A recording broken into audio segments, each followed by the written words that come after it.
Welcome Trinidad and Tobago to our News 4 report, a product of the Government Information Services Limited and the Ministry of Communications. I'm Joseph Lopez. Let's take a look at the headlines.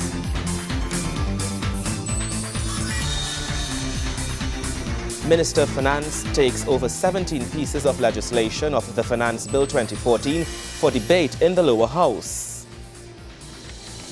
And a newly designed license plate, driver's permit and new centres for registration and licensing of vehicles will become available from September. And the Ministry of Public Administration launches its Diamond Standard program after being piloted in 2013. Thank you for joining us. Top of the news this hour. Over 17 pieces of legislation will be addressed in amendments to the Finance Bill 2014. Senator the Honorable Larry Hawaii, Minister of Finance, says these changes intend to bump up revenue earnings while regulating key areas aimed at boosting incentives for investors coming into the country. Amendments to the Finance Bill 2014 will see the ease of payments through digital technology for government services.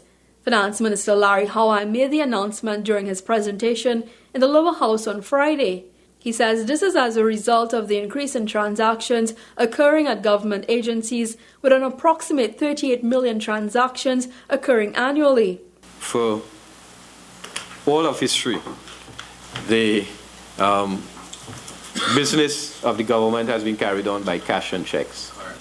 Today, we are making an historic amendment to the way in which government carries on its business. Effective from today, we are seeking to introduce the capability, which my colleagues will speak on some more, to introduce electronic transactions and to facilitate the conduct of government business by electronic transaction. We expect that by 2020, estimates of transactions involving mobile payment can make up to 25% of the market. It is imperative, therefore, that the government modernize its payment system to keep pace with changing technology and to make its systems more effective and efficient. In outlining a list of changes to be addressed under the proposed amendments to the Finance Bill, the minister says the bill intends to regulate areas such as the gaming industry, where implementation of a proper tax system will be introduced with the aim of tackling unscrupulous gamers. Minister Hawaii added that the bill also targets developing the agri-sector with emphasis on the cocoa and coffee industry. We do have a basic infrastructure and a knowledge base from which we can look to develop the cocoa industry, particularly moving from primary production to downstream processing and including the use of all of the byproducts that come from cocoa. So as a result of that, Mr. Speaker, because of our intention to grow the cocoa industry, it is proposed to put a more flexible arrangement in place, starting with the repeal of the Act, and at the same time, we shall abolish the Cocoa and Coffee Industry Board. And in its place will be the newly formed Cocoa Development Company of Trinidad and Tobago Limited, which was registered on December 23rd, 2013. And this company will take up the responsibility to regulate, control, and guide the rebuilding process for this industry. The fiscal incentives offered were laid as part of the budget presentation 2013-2014, where small medium enterprises, SMEs, will be given additional capital via their listing on the local stock market. According to the minister, this will kickstart a junior market on the stock exchange while pushing competitiveness in the economy. Minister Hawaii says changes to the bill will seek to clarify the requirements, how businesses stand to benefit from this move. What we've done is amended the definition to refer to issued capital, that is the actual shares that were issued by the company. So this will allow a greater number of medium-sized companies and some of the larger medium-sized companies greater flexibility to raise additional capital from external investors, as well as to be able to access funding in a much more flexible way. While the economy depends on the oil and gas sector, the Finance Minister outlined further incentives aimed at attracting investments to the energy sector, with additional allowances that will also speak to deeper exploration activity. Kimberam Kalawan, News 4. Meanwhile, Finance Minister Larry Hawaii says the economy continues to show accelerated growth with a decrease in inflation and upward movement in consumer spending. The minister was speaking in the lower house during the Finance Bill 2014. Consumer spending is, of course, up, and this has been commented on by the International Monetary Fund, and it is an area that we continue to look at very closely to determine the effect on inflation as a whole. Motor vehicle sales are up 25%, and sales of cement, an indication of construction activity, continue to increase robustly towards the end of last year. He says while growth has been recorded for the first quarter of 2014, government has also seen an increase in the Heritage Stabilization Fund. Gross international reserves, Mr. Speaker, has climbed to approximately $10 billion. In addition, US dollars. In addition, we note that the foreign currency deposits in the banking sector has grown to over $3 billion US. The Heritage Fund has also grown to over $5 billion. Standard & Poor's have continued to maintain their rating for the country, and our overall debt profile continues to be well managed, with total debt, including guarantees, amounting to 40.6% of GDP, well within the parameters for similarly rated. In other news, Minister of Planning and Sustainable Development, Dr. the Honorable Bohindradat Tiwari, says the planned move of several government ministries and agencies to state lands in Chaguanas will serve to benefit Trinidad and Tobago in countless ways. He gave this assurance while answering questions in the recent Senate sitting. Planning Minister Dr. Tiwari is praising the proposed moving of several state agencies and government ministries to Chaguanas. Describing Chaguanas as one of the fastest growing and easily accessible cities, Dr. Tiwari says the move will ease traffic congestion and increase productivity. These are just some of the benefits, he says, that will be gained from the move. The minister emphasizes the greatest benefit to be gained from the move, however, is that of decentralization. The decentralization of government services for the benefit of citizens has been a priority for past as well as our administration. The thinking behind decentralization is that it will not only reduce the amount of man-hours lost daily on the nation's highways, but also ease traffic congestion in the city center of Port of Spain, thereby increasing worker productivity and effectiveness. But decentralization in the Chaguanas area will also require greater rationalization of development in the central region and more effective management of traffic. Relocation of these ministries to buildings owned by the state will also redound in significant savings to the people of Trinidad and Tobago. The planning minister explains the Ministry of Tertiary Education and Skills Training has spent almost $90 million in rent over the past few years. When the Ministry of Science, Technology and Tertiary Education was located at the corner of Agra and Patna Street, St. James, a total of $41,042,497 was paid in rent, while the National Training Agency has paid approximately $11,788,353 in rent for the period 1999 to December 2013. The ACTT, Accreditation Council, has spent approximately $10,874,754 in rent for the period 2005 to December 2013. And YTEP has spent approximately $25,135,562.51 in rent for the period 1991 to December 2013. Dr. Tiwari highlights some of the annual savings expected to be made by the various ministries due to the proposed move. The Ministry of Community Development is therefore expected to save an estimated $1,122,838 on rent per year if it were to have its own building. The Ministry of Food Production is expected to save an estimated $3,739,540 through relocation to a building designed to suit the needs of the ministry. Minister Tiwari insists the benefits to be gained from the decentralization, combined with the convenience of having all the various ministry departments in one location, will far outweigh the adverse effects of relocation. Gregory McBurney, News 4. We take a break. When we come back, more news.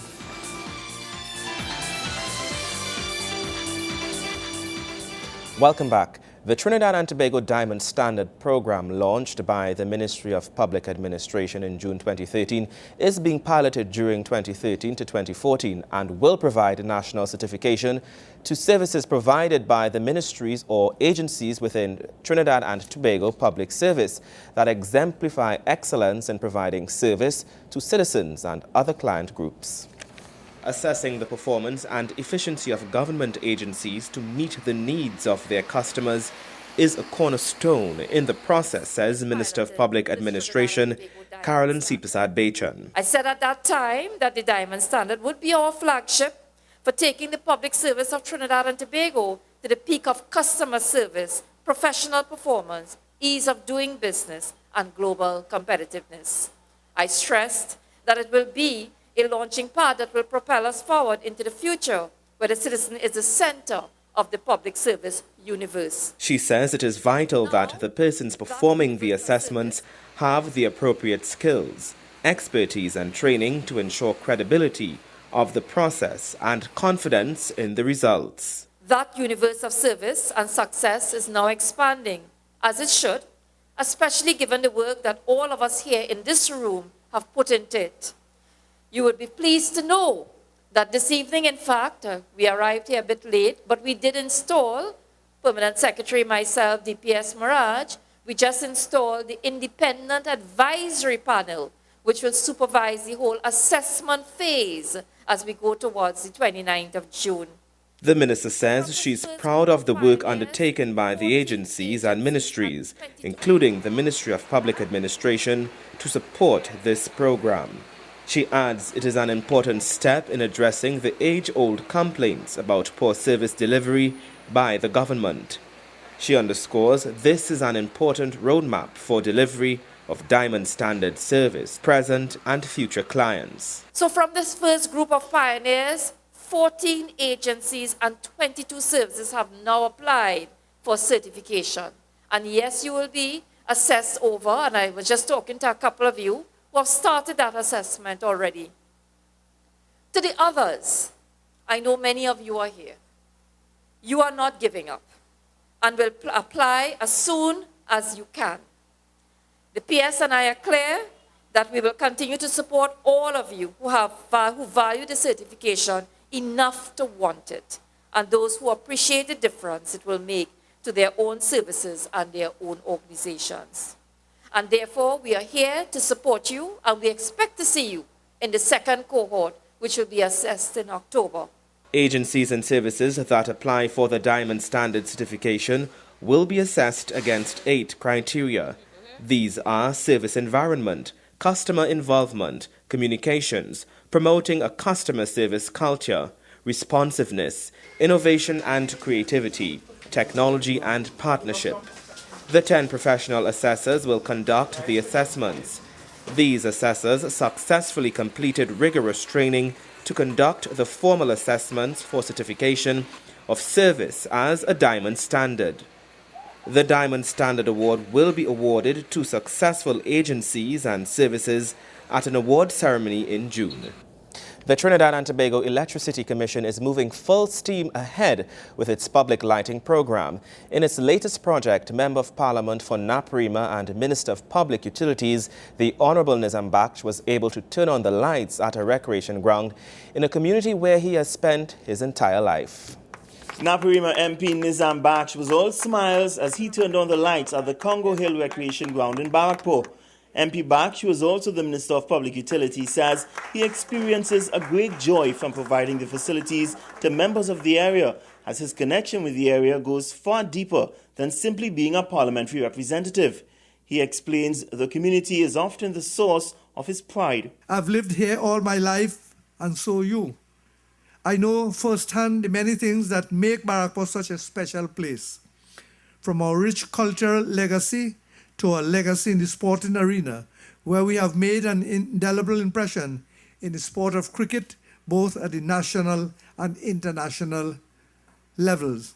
And you know, we have names of Darren Ganga, Samuel Badri, Jason Mohammed, and a host of others coming from Barrackpore environs.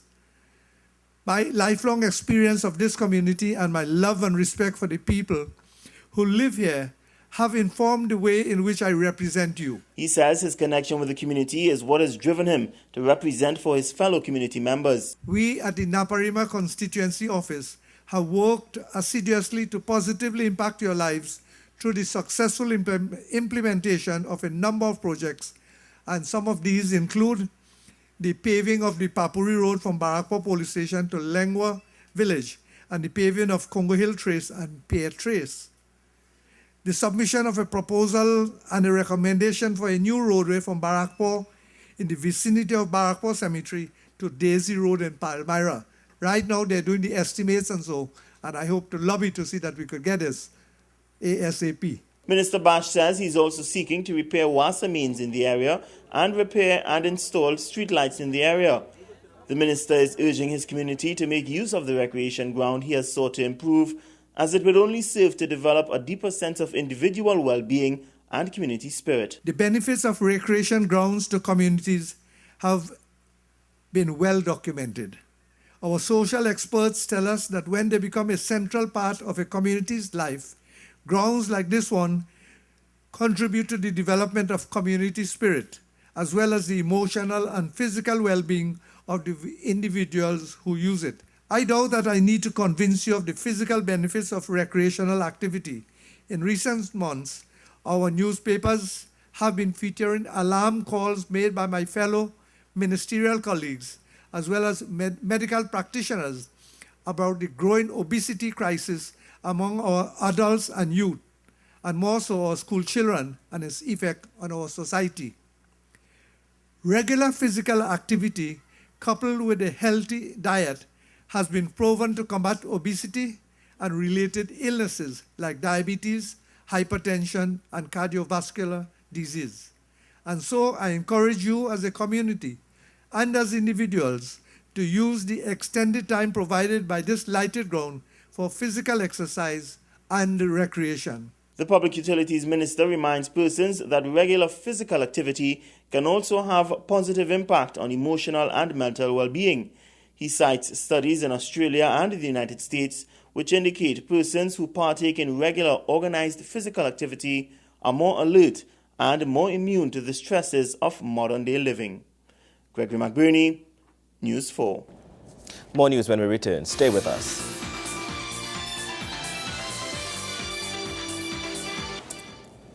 Welcome back. Transport Minister Stephen Cady said that by September, a newly designed license plate, driver's permit and new centers for registration and licensing of vehicles will become available.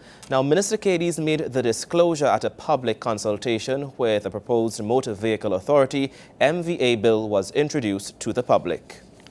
The consultation, the second to be held by the ministry, was hosted at the Southern Academy for the Performing Arts San Fernando. The MVA will be responsible for the registration, licensing, certification and regulation of motor vehicles and the issuing of license to drivers. If you're 17 years old and you go for your driving permit, we are going to recommend that for the first, whatever period it is, whether it's the first year, if that's going to be considered juvenile driving, that there will be zero tolerance for an alcohol level. You cannot, at age 17, well, drinking age is what, 18? So again, there's this, well, you can stay home and drink. Minister Stephen Cady noted that over the years, amendments have been made to the existing Motor Vehicle Act, but the legislation was outdated and needed to be replaced and a new one introduced. The new legislation includes the implementation of a graduated driver license program to be completed over a 2-year period. The graduated license, if you are a chronic offender on the road system of Trinidad and Tobago, if you are a chronic offender, your license will be pulled at some stage. Because if you continue to speed, you continue to drive under the influence, you are a threat to the rest of the people driving on the roads, and therefore we're going to pull your license. In addition, restrictions will be placed on new drivers who will not be able to drive between midnight and 5 a.m. unless the person is accompanied by an experienced driver who is not under the influence of any narcotic or alcohol. A point system will be implemented whereby the driver will have demerit points for offences committed, which can lead to suspension of the driver's license. All of these are new things in the Act. And as we go along, it's fairly short. It's not a long presentation because the Act itself is over 260 clauses. All right, and for your bedtime reading, I would strongly recommend that you get a copy of the Act and go through clause by clause. But we're not going to do that today. We're going to take the main items out of the Act. The MVA will see the introduction of new number plates, which will come in 18 designs with security markings to be manufactured abroad. New registration and validation certificates will be administered, and each vehicle entering the country will be tagged with a radio frequency identification marker for additional security. There will be 11 Motor Vehicle Authority locations, which would include the refurbishing of the present licensing offices. In addition, a board of directors for the MVA will be set up with 7 members, whereby they can make their own rules to govern proceedings. An accident investigation service will also be set up to deal with the quick resolution of accidents. More news when we return.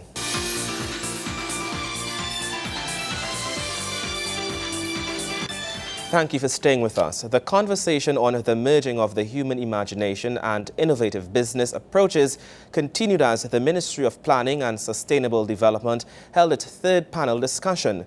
The meeting featured 3 of some of Trinidad and Tobago's influential women who have pioneered successful businesses through unique creations. The strive to merge innovative methods with successful business models with the sole aim of achieving economic competitiveness continued under the banner titled Human Imagination at Work, a forum hosted by the Ministry of Planning and Sustainable Development. Capitalizing on the human imagination has been the focus taken by the ministry as it seeks to promote innovation within our environment.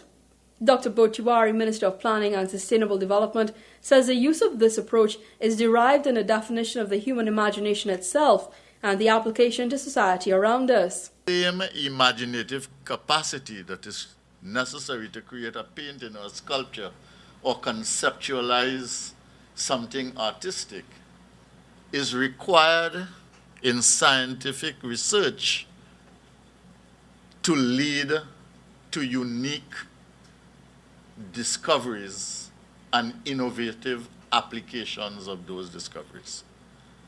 So the human imagination is at the center of both art and science, and therefore they cannot be separated. Not that they are not different, not that they do not take different talents, but they take the same human imaginative capacity. It's a different in application, orientation, disposition. That is all. One of the women featured in a third panel discussion, Lisa Wickham, who is noted for her entrepreneurial works in the media industry, attributed her success of creativity to the right partnerships and the mindset that we are constantly learning to grow business. We have worked with so many young people out there who are now positioned in different companies throughout Trinidad and Tobago in media, from people who are well known like Hans Devines and Jason Williams and so on.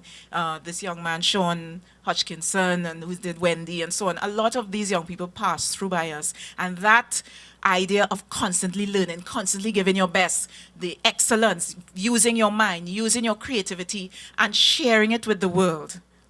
Sharing it with the world is what we hold close and dear. However, fashion designer Claudia Pegas offered her unique perspective in merging business opportunities with creativity by pushing forward a marketing strategy for all business coming out of TNT. What would make someone on the internet take a second look at my brand? What would make someone want to purchase my brand next to another brand? I have to put some add-ons onto my brand. And the add-ons, I think, and the opportunities that are available for driving our industry would be taking a little bit of carnival and capitalizing on that. With the push of the human imagination and creative business ideas, Caribbean Industrial Research Institute, CARIRI, has embarked on fostering these ideas through business incubation. Kimberam Kalawan, News 4. And that's how we wrap up this edition of our News 4 Report, a product of the Government Information Services Limited and the Ministry of Communications. I'm Joseph Lopez. Thank you for watching.